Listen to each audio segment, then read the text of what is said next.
Ladies and gentlemen, I know you remember the story of that student, KMTC student who was killed, was actually thrown from the bus, Nico bus, and that student died due to that because of actually 20 shillings. Now, the story now, which is online, is the NTSA yaipokonya Nico Movers One Sacco leseni ya kuhudumu kufuatia kisa ambapo mwanafunzi wa KMTC aliaga dunia baada ya kusukumwa nje kwa kukosa nauli ya shilingi 20.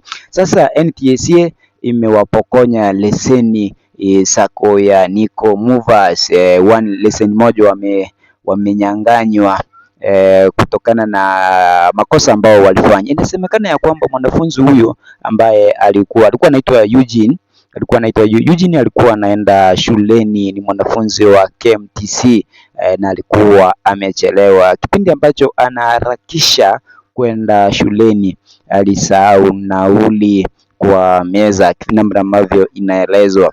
Kipindi ambacho akiwa ndani ya Nico Bus Sacco wakati alikuwa anatafuta hela ya kulipa nauli, hiyo hela ikakosa. Akaenda kumweleza kondakta ya kwamba alisahau kondakta kumsikiza. Nakumbuka ya kwamba ndani ya basi hilo kulikuwa na zaidi ya watu 30 ambao walikosa utu wa kumlipia huyu mwanafunzi shilingi 20 waokoe maisha yake, kitu ambacho kinauma sana.